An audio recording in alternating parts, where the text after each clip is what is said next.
Can't wait to struggle to find this for 30 seconds.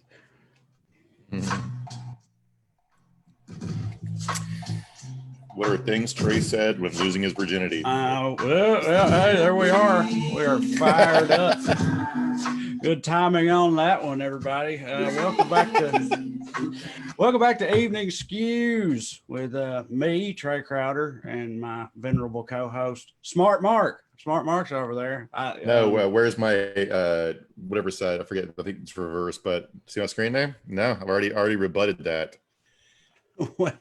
Oh yeah, his screen name is not Smart Mark. If y'all can see it, y'all can see it.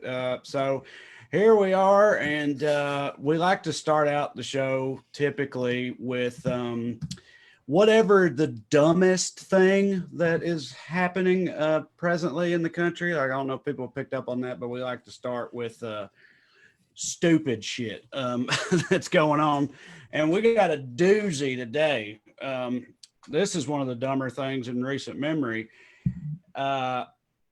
Trump Jr. and nearly every prominent conservative social media presence latched on to a speech given by a doctor on the subject of coronavirus. And she had a video go viral like a couple days ago that got 20 million views before Facebook could figure out how to take it down. And it's still floating around because they can't control their own platform because people keep re-uploading it with different digital tags or whatever. But yeah, so that's how she got famous. But today, she spoke on the steps of Congress. And yes, and if you haven't seen it, you should definitely check it out. Her name is Stella Emanuel, and obviously, if you don't know about it, you already could tell. Trump is retweeting a doctor talking about coronavirus. That doesn't sound right. Well, that's because this doctor didn't say anything actually medically accurate. In fact, she said that masks are not required, that masks are unnecessary. They will not stop the spreading of the virus. But she said, more importantly, the virus doesn't have to spread. We don't have to worry about the spreading of the virus because the virus can be cured. And she herself has cured, quote, hundreds of patients of coronavirus, primarily using the treatment hydroxychloroquine. Did I say that right, Mark? Yeah. Right. And she claims to have cured hundreds of people herself off of coronavirus. And the only secret is hydroxychloroquine. And again, the president shared it. The president's son shared it. As you will be stunned to learn, I'm sure, all of that is bullshit, according to pretty much everybody else who's any kind of authority on the subject.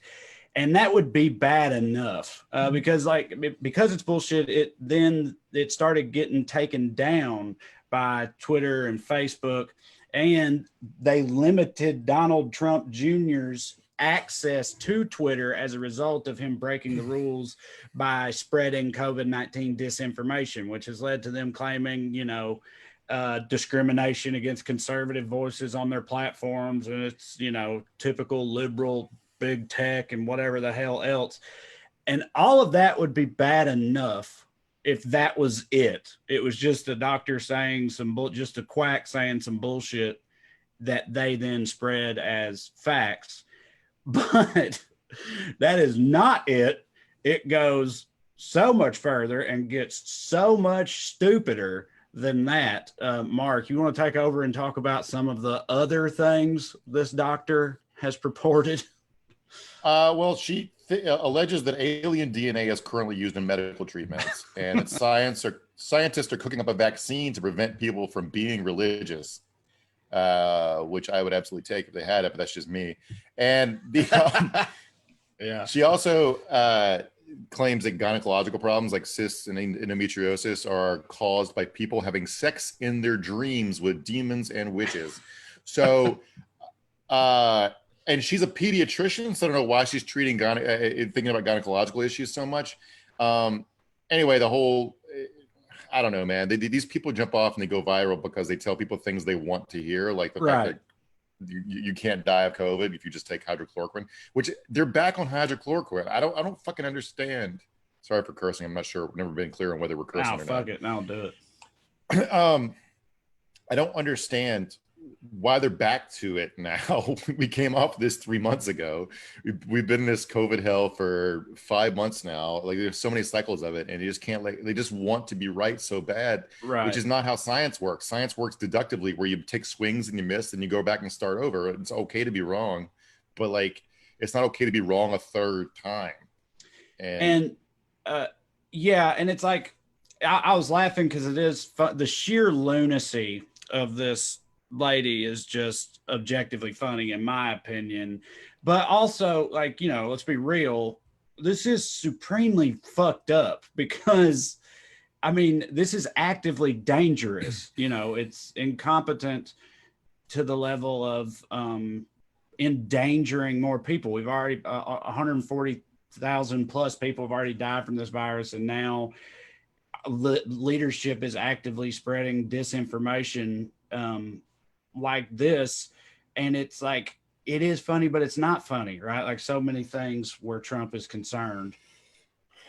yeah, I I want to say for a second about something about how disinformation works and why it's such a problem right now, because we have all these like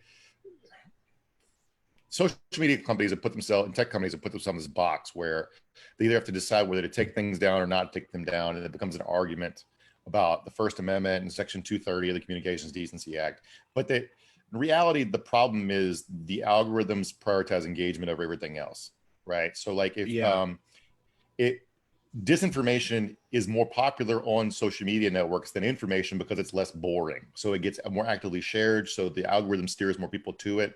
Like there's a famous case a couple years ago where like this video of a man beating a child went mega viral. And there was an interview with a social media exec about how that worked. And basically, because people are outraged, they shared it like we got to find this guy. But then, of course, the algorithm sees that engagement and thinks you want to see more videos of child abuse, right? Because Yeah. it's like it'd be like the algorithm seeing you slow down and look at car accidents and then saying we need to make more car accidents. So if they just turn the algorithm off, you wouldn't need to take the videos down because the algorithm wouldn't prioritize crazy stuff over regular stuff like what happened to your local school board meeting or whatever. So it's just a crazy time to be, and no one wants to solve the problem. It seems like. Right. So back to Emmanuel and her medical opinions for a second. Do you think that the issue revolving around sex with dream witches is that a choice thing? Like, are people at fault for continuing to have sex with dream witches, or does she think that like that's a thing that happens to you? And it's not just women, by the way. It's not endometriosis and cysts, but also for men, infertility and impotence. Those are caused by sex with dream witches. She calls them spirit husbands or spirit wives. And I'm just wondering if, this is just a thing that happens to somebody. Like, you go to sleep and the dream witch comes to you and has sex with you in a dream and it's out of your control and now you got cysts. Or if she thinks this is somehow the fault of the person who's stricken with this dream demon sex situation. Personally, I was born wanting to have sex with dream witches, so I don't think it's a choice. I do. It is the funny thing about this to me. We're joking around about like the problem was like people don't believe. Like my neighbor, he's harmless, so it doesn't matter. But he's one of those guys who thinks that Tom Hanks is leader of a pedophile ring, and the proof for this seems to be that he lives in Greece part of the time, Right. and that he had COVID, which is obviously a hoax. So the fact he pretended to have it means he's in on the whatever stuff is happening. I don't know. It doesn't matter. But like, there's no actual, people just decide to believe this and believe it without any proof. And it's literally like this lady's literally preaching, I saw Goody Proctor in the woods speaking to the devil. Like we're undoing the Enlightenment with the most advanced technology the world has to offer. It's like, it's a crazy dynamic. And I don't know how we pull out of it. Nosedive. Anyway, drink. Do you think, right? But it's like you said earlier about anytime you tell people things they want to hear, people automatically respond to being told what they want to hear. They also like to think that they're the ones who are right about anything, Yeah. Well, when you got a bunch of dumb people who are upset about a global pandemic and are, not doctors, and so of course they look at the whole thing incorrectly, but they're going to spread and propagate disinformation because it checks those boxes. It tells them that they're right, and they understand that everybody else is wrong, and that they're smart, we're dumb, all that type of shit. We're all being radicalized and driven insane. This is a really hard time for everybody, but it's so which adds to this dynamic. But like you can't people really think they're uncovering global child sex trafficking cabals by piecing together 3 different photoshopped images they found of Jeffrey Epstein shaking someone's hand. It's like, I don't know what skills people think or abilities people think they have or what they're seeing, but it's like you just, I don't know. Right. No, they do think it's like a skill set that they have. My wife was talking last night about how she's got to get off Facebook. She says this at least every other day, because she gets on Facebook and she ends up in a fight with another person on Facebook who is an idiot, because, that's what happens. And she was talking about, it was actually the Tom Hanks thing. It was somebody talking about Tom Hanks being the leader of this pedophilic global sex ring or whatever. And first of all, side note, that's one of the things I hate most about all that ridiculous conspiracy shit, is that they've wrapped America's sweetheart Tom Hanks up in this. Like, if anybody doesn't deserve to be accused of being like the Voldemort of pedophiles, it's fucking Tom Hanks. It's complete bullshit. But anyway, I digress. The only bad thing Tom Hanks has ever done is Chet Hanks. That's it. That's the worst he's put out in the world. Yes. Is his rapping son. By the way, if you're not familiar with the work of Chet Hayes, oh my god, Tom Hanks' rapper son, have some fun on the internet for a little bit. Yeah. Look into him. One, he talked like this, man. He Tom Hanks' son. He whitest man on earth, but he talked like this all the time. He's a rapper. He seems to have big brain injury. Anyway, the level of thought these people put in their conspiracy theories. I saw somebody the other day was like, why else would anyone live in Greece? Because they think it's like still like 500 AD or whatever. It's like, well, first of all, they got sweet beaches and good food. That's one thing. I hear, I've never been there, but 2, it's like, do you think you can't extradite Tom Hanks from fucking Greece? It's like, it's not a third world country. It's right there. You can go get Tom Hanks if it doesn't matter. Yeah, but anyway, my wife was in a Facebook argument with someone about that, because they were posting about that specific thing about Tom Hanks and children disappearing and all this stuff. And Katie, and I don't know why, and she knows that this type of shit doesn't work, but she does it anyway. It's human nature, I guess. She like went and found various sources about all these like child abduction cases being, bullshit statistics and fake news and disinformation, all that, and posted them on the person's thing. And the lady just disregarded all of those with a wave of her hand and said, don't tell me about this. I've been researching this for 5 months. And it's like, what research? You ain't researching shit. Like, you don't even know what research, like, by researching it, she means sharing memes about it when they pop up on her Facebook. But like, that's how they think about it though. Like, in their head, they're like, no, I've researched this. No, you haven't. I've been trying to be harder on myself about this stuff too, and trying to be a little more dubious about stuff I see online, or whether it's like retweeting a picture from a protest because it like blaze into my what I want to be true or what I think. It's just like, it's really hard, man. And then I think kids do better with this than like boomers do, because they're more media literate when it comes to the internet, and they know that everything on the internet's fake. Right. Yeah. But because they make a lot of it. Yeah. Well, you can just I saw there's a picture that went viral of Obama giving Jeffrey Epstein the Presidential Medal of Freedom, and it was the world's most obvious Photoshop, because the head was the wrong size, and it was pretty easy to find the original photo. I don't know. If I'm not mistaken, that particular one you're talking about, the picture of Obama giving Epstein the Presidential Medal of Freedom, was accompanied with the headline or the caption of it or whatever, said that it happened in 2007. Yeah. He wasn't the fucking president in 2000. Like, they make it so easy to disprove this shit, but they still totally buy it. But I gotta say, Mark, like, I don't know, we might ought to watch it here.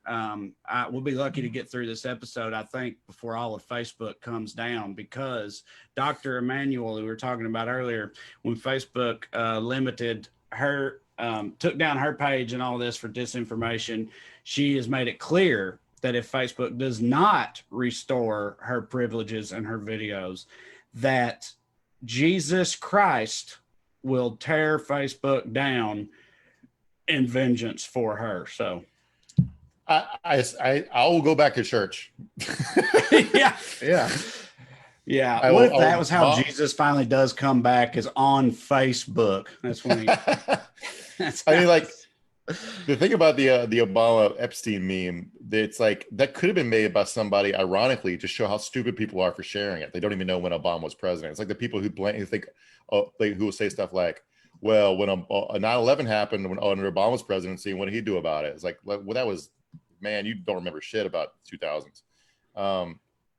It's just, but people make these things ironically, and they still go mega viral. And I don't, I don't know. I'm not sure what point that anyone's making this point. I guess just try to be more responsible, everybody, please. All right. So moving on, there was plenty of other bullshit today to talk about. And the chief bullshitter of the day was Attorney General Barr, William Barr, who had to testify before Congress today about a variety of issues. Jim Jordan, Republican congressman, opened it up by noting that the only reason that Democrats don't like AG Barr is because he was the only person who had the balls, Jordan said courage, but had the courage to call out the spying on President Trump's campaign. So just really setting the bar out of the gate for, how this was about to go. And then, go ahead. I would say, like to frame how people are thinking about this all wrong. Like the purpose of a counterintelligence investigation, like, yes, they were watching who they thought were Russian spies contacting the campaign, but what they were trying to do was protect the campaign. They're trying to keep the campaign from being drawn into traps or infiltrated or whatever. Like they were like, they would go to the campaign and be like, "Hey, by the way, this guy Carter Page, he's got some weird hinky business dealings in Russia," and they'd be like, "Oh, word? That's crazy." And then the FBI thought they'd do something about it. Be like, "You probably shouldn't be associated with him because he's kind of like he's doing some weird stuff with some weird money laundering," and you just don't, but they just kept doing it. And so when they say spying on it, they meant trying to help them out. So that's right. Good. Well, then Barr proceeded to play many of the Trump administration's greatest hits. Just the number of things that he said and were brought up that will piss you off was varied and myriad. It's, for example, he denied the accusation that he has politicized the Department of Justice, and that would take the form of him using the DOJ to help out Trump's other cronies, namely Michael Flynn, Roger Stone, with reduced sentences and things like that, and abuse of the power of the office. But Barr denies that, saying he was never politicizing the DOJ. He was never giving Trump's friends preferential treatment. He only intervened because he thought that they were being treated too harshly. They were being treated unfairly by the systems, and he had no choice but to swoop in and right that wrong. He said that the president's friends don't deserve special treatment, but they also don't deserve to be treated more harshly than others. He got into I agree with that principle. Right.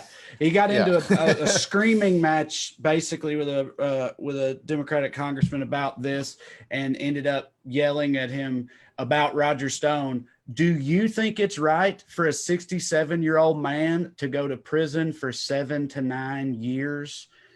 And are we talking about Harvey Weinstein or like the BTK? The BTK killer was pretty old when he got caught. Right. What the fuck does that have to do with anything? Like, just that alone, how old the guy is, 7 to 9 years, not that bad, not that long in the grand scheme of prison sentences, and the age of the offender has shit to do with it. But like Can he I say said it this? with this If righteous indignation, like it was obvious. if you're going to put me in jail for 7 to 9 years, I would choose literally the last 7 to 9 years of my life. That's when I would want. We think of that so backwards. I don't want to spend my 20s in jail. I want to spend my 70s in jail if I'm picking a chunk of time. So it doesn't even make sense when you think about it for half a second. He then, it was then this comparison was made in the hearings. This isn't my thing, but I'm glad that it got made this way. He's talking about only using the power of the DOJ to keep these guys, Roger Stone, Michael Flynn, from being treated unfairly by the system, right? So they're not facing unjust persecution at the hands of the American criminal justice system, but has done literally nothing to address any of the countless number of examples of police brutality, murder by American police departments, over in the amount of time that he has been in charge. And in fact, not only has he not done anything with his office to try to address any of that, he explicitly said that in his opinion, there is no systemic racism within American police departments. He doesn't believe that it exists at all. So he doesn't believe there's any systemic racism, but he does believe there's systemic oppression against old rich white guys. Which is funny position to take, but here we are. In a country where literally almost basically no one goes to jail. He doesn't believe systemic racism exists in American policing. He he said that in his opinion, defunding the police would be a catastrophic measure. And I actually wanted to take that as a little segue here to talk about the idea of defunding the police. It's one of the most controversial and misunderstood sort of catchphrases or political slogans in recent memory, in my opinion, because it almost seems like literally no one can agree on exactly what it even means. Like it means something different to everybody, but everyone on the right, they interpret that as we ain't gonna have any law enforcement in any capacity anymore anywhere in America. That's what the liberals want, and obviously we can't let that happen. What are these people, crazy? That's what it means to them, but that's not what anybody means by it, right? I mean, there are prison abolitionists. I don't think that's what most people mean. I think it's more like I don't think, one thing I've realized in the last few months is people don't seem to have any idea what police actually get up to in their day to day. They don't think about what their day is actually like, because most of it's just driving around kind of bored with taking intermittent breaks to annoy people, right? Yeah. And they get paid. They're not you can argue whether or not they're over or underpaid, but they're paid a good amount for what's essentially a job for a person with a bachelor's degree or community college degree. Like a police sergeant in LA makes like 130 grand base pay once you factor in overtime, and they have great benefits to pension. So you can easily with overtime make over $200,000 a year and have great benefits and retire after 20 years with a huge pension, then go guard movie sets for $300 an hour. So it's not like they're an oppressed group of people. And they, while there are prison abolitionists, most people just want to be like, there's a bunch of stuff you could do to save a lot of money and demilitarize stuff without, I mean, it's some of the stuff is just an abject waste of money. Like here in LA, the sheriff's department's like actively resisted any sort of civilianizing of anything. So their social media team is a sergeant and an officer. So they pay two great people a total of like probably 300 grand a year plus benefits and pension to do a job that most private companies use an intern for. They're really just tweeting and Instagramming all day. Right. And like the movement in New York, they try to get their budget cut by 15% or something, which would have been $1 billion, which would have just taken it back to like 2015 levels. No one has, outside of Minneapolis, and I think one other city has that torn the police department down and started over. But like Camden, New Jersey literally did that a few years back and has seen some good results from it, although not perfect. But it's just like, to think about this, for example, like parking enforcement, meter maids, whatever you want to call them, they're not police officers. They drive around in Prius. They write you a little ticket for being in the wrong place. What is the reason you need an armed law enforcement officer to write speeding tickets? Right. And what people always say is like, well, what if there's a body in the trunk? It's like, oh, would they see a body in the back seat? It's like, well, what would a meter maid do if they saw a body in the back seat? They'd call a real cop, just like I would if I saw a body in the back seat. I'm not doing a civilian's arrest. So like, there's just all this pointless stuff. Like we would pay somebody 6 figures to drive around armed all day with $5,000 worth of equipment to write speeding tickets. And it's just an absolute waste of resources you could use the stuff that actually help people. Sorry, I'm being long-winded right now, but my buddy was like, well, how are we going to deal with the homeless problem if we dial back cops? It's like, well, what are cops doing to solve the homeless problem? Right. Why should cops even be the ones responsible for the fucking homeless problem? You know what I mean? Like, and while they weren't arguing to cut their own budgets, police have made that complaint for years. Like, we don't have the resource. Like, literally all we can do is shoo a homeless person off or put them in jail. So now you're paying to house them in the most expensive way possible. Right.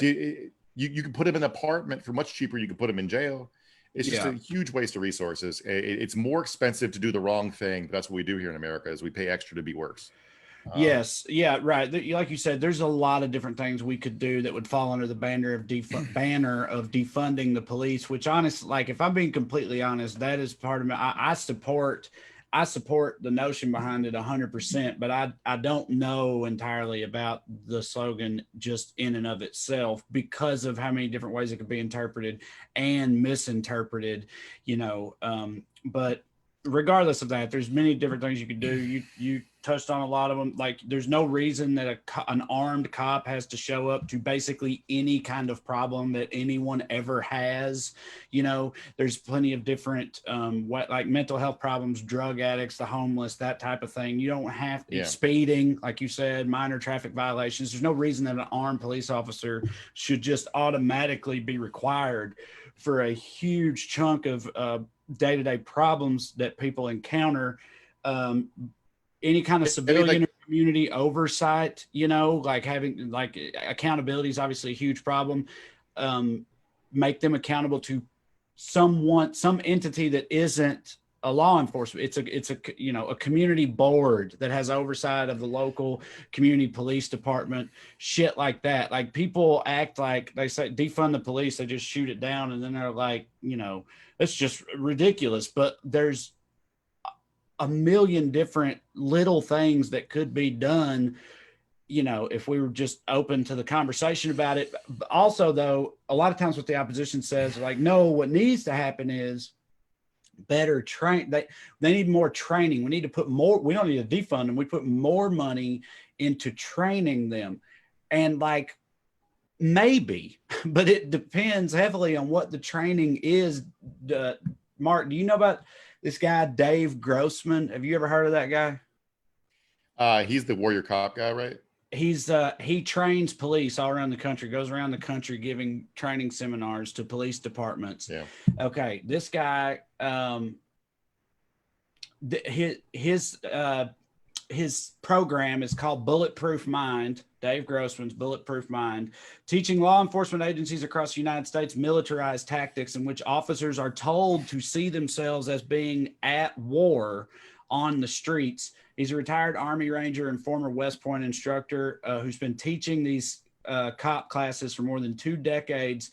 He focuses on a concept that he has dubbed killology, or the study of killing, and he uses it to teach officers to kill with less hesitation. And he gets in, this guy is a straight up fucking psychopath. Like if you get like the specific quotes he has about his whole killology philosophy that he has, it's all about making police officers able to kill with less hesitation. But he says shit like how killing someone is like can be comparable to having sex and shit. Like lunatic shit. And again, this guy everybody, they need more training. this is one of the motherfuckers training them for over 2 decades. Yeah. So like, you can't just say it's a training thing. It depends heavily on what you mean by training and the kind of training they're getting. And when these protests first started, like the San Diego police literally shot the guy who runs their anti-bias training program at a protest, like with a rubber bullet.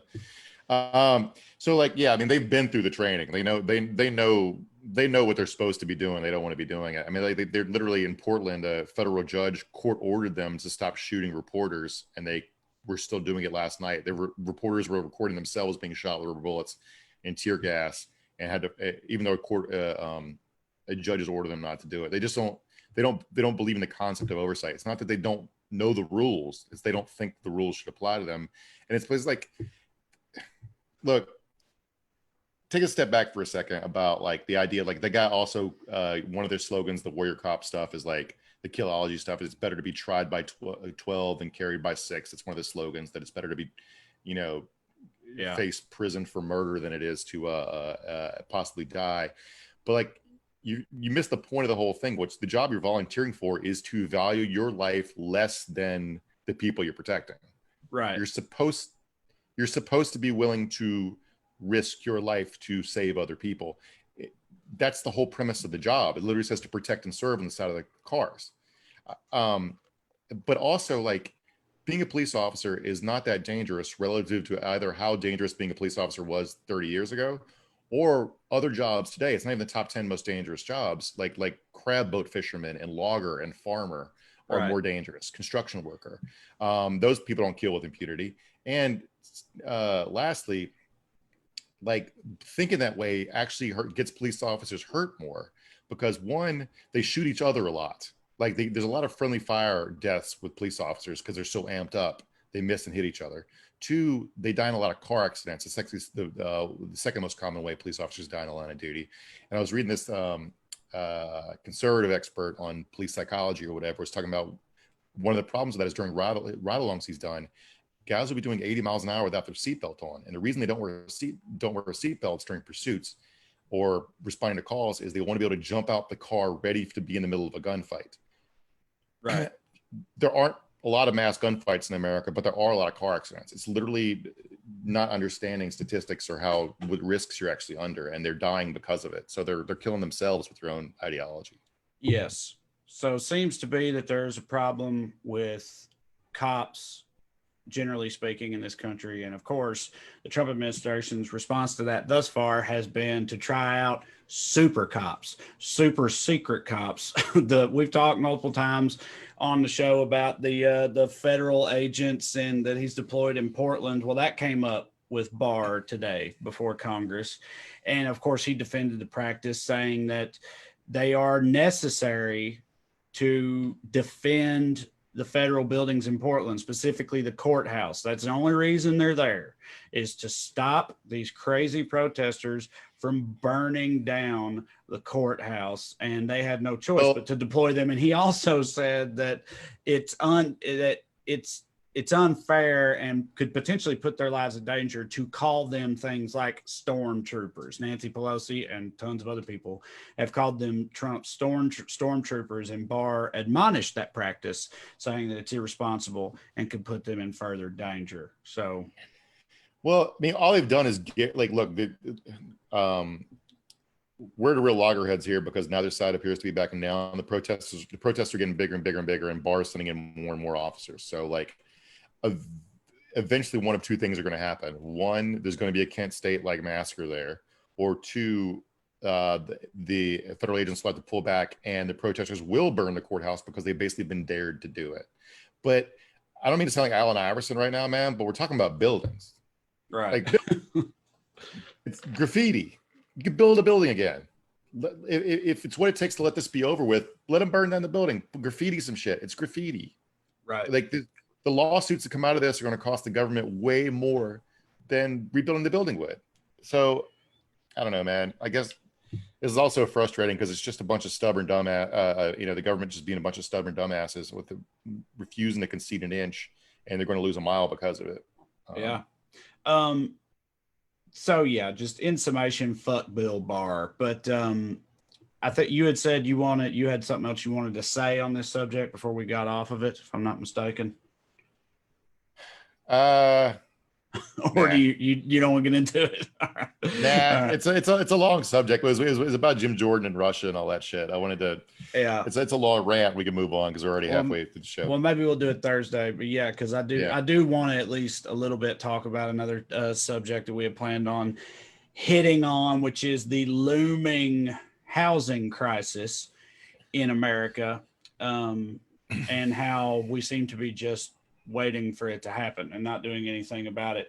Do you want? Why don't you take the lead on this one, Mark? Sort of break it down a little bit. What is the coming storm we're looking at? All right. So every year, about 2.3 million American renters are evicted. So they're expecting to be 11 million in the next couple of months. So the 2.3 million we could have in 1 month. Now, that's not just a crisis for those people who have to leave their housing and move back in with their parents or shelter or their cars or whatever. It's going to be a crisis for the landlords and then the banks, the small banks behind them. So really, this is all the chain reaction leading to mass like bank consolidation, which we all know how that goes. And it's going to make the pandemic worse because it seems to spread real quickly in households. So when you cram 3 generations back in the same house because they can only afford to split rent, that's going to be bad. Or shelters, same thing. 2, if you think these riots or protests are bad, Jesus, man, imagine a country where like 20, 30 million people are without housing and what that's going to look like in the streets. And I just don't know what Congress is doing. Like the Republican proposal today they put out included more money for the DOD. They wanted to reinstitute a full write-off for business lunches, which no restaurants are even fucking open right now, and more money for the F-35, the plane we talked about last week that doesn't even fly.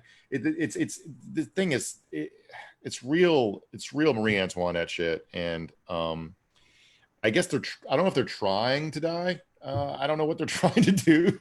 It's like if you were trying to cause like any of these bills, social safety net bills are just trying to save capitalism from itself. Because if you want a real Maoist uprising, holy shit, we talked about kill your landlords and shit in the when we were talking in the pre-show, but like, man, good Lord, it's going to get bad.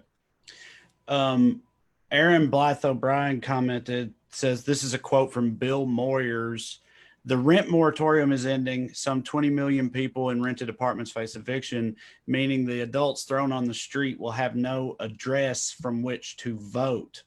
Is that, I hadn't considered that as like a factor in this necessarily. Is that also a potential problem? Because like there's so many different things, coming down the pike to fuck with the voting process and the elections. It's not like we need another one. I always hesitate to ascribe any sort of organized thinking to anything the administration does, especially if it requires more than 2 steps to accomplish. Like even like the kind of scams they run for their own personal profit is stuff like charge Secret Service triple to rent hotels and hotel rooms and Trump properties. Like that's the highest level of scam they thought about. So I think it's just they don't care. And the housing collapse in 2008 is how Steve Mnuchin got super rich, because he bought a bunch of smaller banks and foreclosed on houses, and so he has friends that are poised to make a lot of money doing that, and thinks this is the free market at work, and the rules are the rules.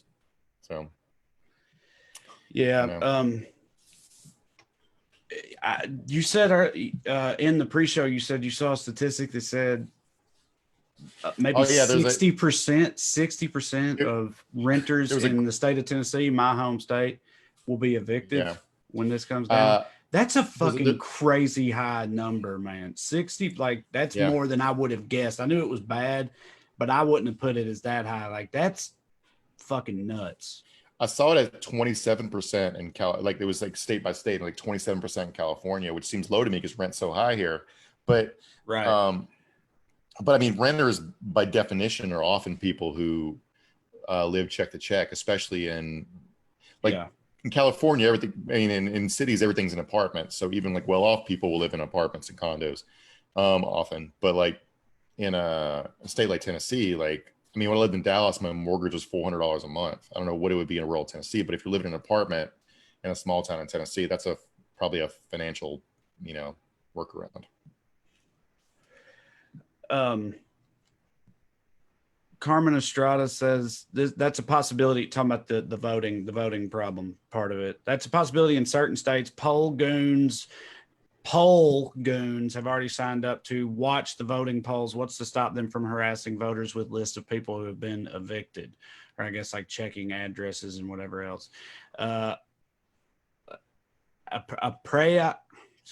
Apreha Henry Fisher. I'm probably saying your name wrong. Trae's gonna learn to read before Thursday. Don't worry, guys. If it would be okay if people could vote by mail, but this administration is trying to block absentee voting, and that's what I was saying. Like, there's so many different separate attacks on voting already kind of floating around in the ether right now with the election looming, and it just all kind of points to them trying to do anything they can to, fuck the election over. And that has been the main thing that I'm worried about, is them succeeding in that way. But, everybody's just got to come out and do it. Yeah. I don't know what it looks like if they win. Dude, I don't even want to, I know, because to me, all this shit that's going on, and I know they didn't it's not like they invented coronavirus or whatever, but all this perfect storm of terrible shit that has, formed above the calendar year of 2020. It's it's not just the sort of general decay of the American empire or anything like that. This is what happens after, the cumulative effect of 4 years of this kind of leadership and this kind of administration. And things are really bad. And just the sheer notion of, like you said, if they do win, whatever shape that takes, the next 4 years, I shudder to think what that would even mean, man. It's fucking terrifying. Yeah, 40 years of hollowing out of everything, of selling off the public, cutting funding for everything that's not the army, and a technocratic Democratic administration can at least keep the wheels on the road. But yeah. It feels like we need to reinvest in some stuff, man. Public health, education, hospitals. We're talking about defunding the police earlier. It's 1% of 911 calls are for anything approaching violent crime, I think, and they have funding way bigger than the fire department, and health insurance companies pay for ambulances. So what are we even doing, man? Yeah. Michael Sanford said, and to think this year started with Australia on fire. That's so much bad shit. The things that are really bad that have happened that people have already forgotten because you can't help it because of the constant flood of other terrible shit is also pretty crazy. The Australia thing, that de facto assassination of that Iranian general or whatever. Remember that? That was going to be potentially World War III. It was earlier in 2020. I remember briefly the fucking murder hornets popped up, and it's like any other year we might have got some fun little mileage out of that. But 2020 was just get the fuck out of here, your bullshit murder hornets. I will say the big boy leagues here. The Soleimani thing with Iran was it's kind of the one upside of Trump's presidency is he doesn't have the attention span for any sort of major conflict. A regular president, we would have probably ended up in some sort of sustained military fight with them, but he just got tired of reading the reports and got bored in the meeting, so the war just kind of went away. Which he's had a couple of those. Do you remember when Iran was shooting at our naval ships, and then all of a sudden, and Trump yelled about it on Twitter, and then we didn't have any sort of response, and then Iran stopped shooting at our naval ships. I feel like whoever was trying to do a Gulf of Tonkin right there, just sort of their play didn't work because Trump doesn't read to the end of papers. Right. And it makes you wonder, we're just now heading into August. There's fucking few more months of this bullshit year left. Like, who knows where it's going to go, what the final act is going to be. Jesus Christ. But anyway, let's see what y'all got for us, if anything that's going on that we didn't talk about. Again, I know it's hard to keep up.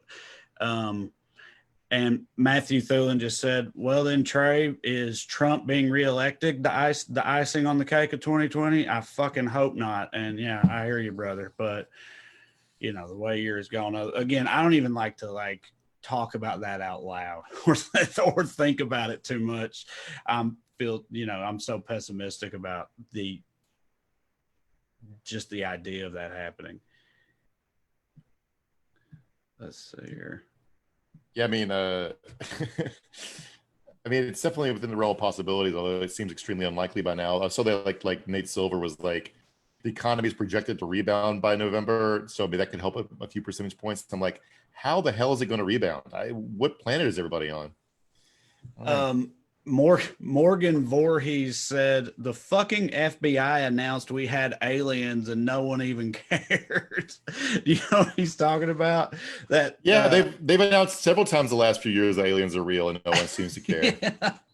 That is hilarious to think about it that way. But yeah, the FBI acknowledged contact with a genuine UFO that they don't have an explanation for, with video evidence of it, and it's just like, we ain't got time for that shit.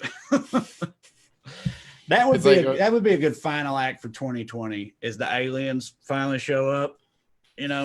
I do love how we think about aliens. Like we think aliens, one, would come here to visit for some reason. We do the same thing with aliens that we do with like religious figures. We give them very human qualities. It's which we don't know what their motivations or how their brains work. So they come here to conquer us. It's like, well, maybe they're not evil like we are. I know we do that when we find a new place. We conquer it and spread disease and death, but maybe they're better than us. No, I'm with you on that. I've never automatically subscribed to the idea that, I think it was Stephen Hawking who popularized the analogy of what happened when Europeans came to the New World, what happened to the indigenous people. That's going to be similar to what happens if aliens ever do show up here. And I never saw any reason to think that that's just automatically going to be the case because of what you just said. We have no reason to think they'll operate in the same way we do, or that if they're that much more advanced than us technologically, that they wouldn't also be that much more advanced than us from a morality or ethical perspective or whatever, I think de facto they would have to be to achieve space, long range space travel. Right. Without having destroyed themselves before that. I mean, look what, we went to space 3 times, then gave up and decided instead to keep killing each other. If you think about how the future works, there's basically two main conceptions for science fiction for how the future of humanity could look. And it's either Star Trek or RoboCop. And we continually choose RoboCop. We keep voting RoboCop over and over and over again. So I don't think there's any way we ever really get to deep space, because we're just gonna keep robbing and stealing and killing each other. Someone asked, first of all, somebody said, hopefully the third act of 2020 is Trae trimming that beard, but not yet. I think it looks good, man. I'm just letting it go. Why not? If there's ever a time to sort of let yourself go, it seems like right now. But I think you gotta keep leaning into the Civil War general look and just adopt a cosplay name, Terwilliger P. Jimmy or whatever. That's your. Someone asked, and again, as always, I can't. I have trouble keeping up with who is saying what over here, but I know someone asked us, do we think Joe Biden can unify the country? No. But the short answer for me, no. I'm not an anti-Biden Democrat at all. I don't mean that. I just think that the people, we talked about a few episodes ago, Trump's hardcore base, the 30 or so percent that are ride or die for Donald Trump. I don't know how there is any getting them back. Talking about unifying the country, I don't know who could do that or how. And so I definitely don't think that Joe Biden can. I still I think he can hopefully, at least start the process of righting this ship. And if nothing else, it will stop the bleeding, without a doubt, in my opinion, but specifically unifying the country, I don't know how we even go about doing that, man.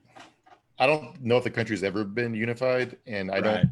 And I think we talked earlier about like internet radicalization and algorithms work, and I don't think it's possible to have a president that almost everybody likes at this point, because everybody gets the information and where they get it from, and such like self-selected silos.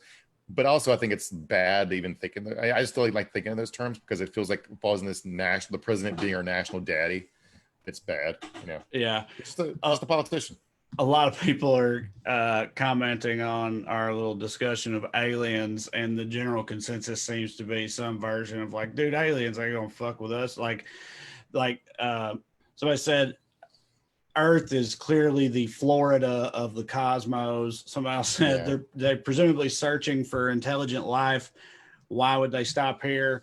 Somebody said aliens drive by Earth and lock their doors. They'll take one look at this shitstorm and get the fuck out of here. Earth is the shithole country of the universe, stuff like that. So as long as everybody's generally on the same page over here. To borrow from the well-read glossary, there's no reason to think that we hit for aliens at all. No, you can not worry about it. Seen a lot of dudes saying in support of the beard, and a lot of women saying hard pass on the beard. So what does Katie think of it? She said she thought it was fun. That's what she called it. Fun. Well, that's fun, which is like, that's more of a response than I typically get out of her over any of my like aesthetic or sartorial choices. Normally she just gives me a shrug, like, I don't know, who gives a shit, you know? Yeah, you've been married for years. She didn't even look at you. Who cares? Now, look, to talk seriously about my beard for a moment. Now we've, for a very brief window of time, they made barbershops legal again in California, but then they shut them back down. Although now they're like kind of open if you go outside or whatever. But essentially since March, I haven't been able to get a haircut. Katie offered to cut it. I told her not to even fucking think about it. Stay the hell away from me. I do not trust her with a pair of clippers, but, and she doesn't trust herself with them either. But I knew I wasn't gonna be able to get a haircut. I'm still not able to get a haircut in the foreseeable future. So I just thought, like, you know what? Just let it all ride for a while. Like, why not? I ain't going nowhere, you know. Yeah. Like, just see what happens. It's your playoff beard for humanity. Humanity's playoffs right now. Yeah, fourth quarter of humanity. Let's see. Vanessa Blank said Joe Biden won't make anything better, but he won't make anything worse either. I feel like that's probably a lot of people's perception of. Put it on a bumper sticker. Yeah. I actually think if they get all three houses, I mean, if they get like both houses of Congress and the executive branch, things would be so bad they'll have to make things better. Like, it won't be. I mean, like, I'm not sure how we rebuild the economy of the country without some form of like access to medical care for everyone. Because otherwise, I mean, shit, dude. I saw people are getting billed $1,000 for a COVID test they thought was free. No wonder people are getting evicted. People have an extra $1,000 right now. So a couple people have asked again.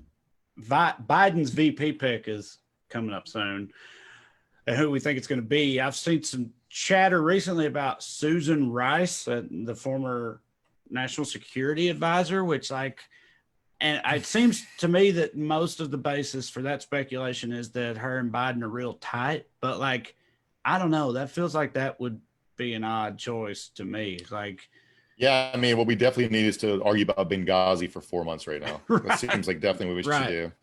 Right. Yeah. And then other than her, Kamala Harris has gotten a lot of talk to, and like that one, I feel like politically speaking, that makes sense to me. Like, I could see that one. It's going to, I mean, if it does backfire, it's going to be a lot of like hitting Biden from the left on criminal justice type stuff. Right. I mean, they're already doing that, but it's going to be the Kamala as a cop stuff coming from the right, which it doesn't make any sense how they're sending federal agents in to crack heads and also going to complain about how Kamala was too hard on drug offenders. But it doesn't, things don't have to make sense for no be effective. No, right, exactly. That like consistency, logical consistency, has never bin a priority of theirs. So you're right. The goal of that kind of attack would be to drive down black turnout. So right. It might work. Let's see. Cheryl Anthony Sterling says, "You do you, Trae." Thank you, Cheryl. I will.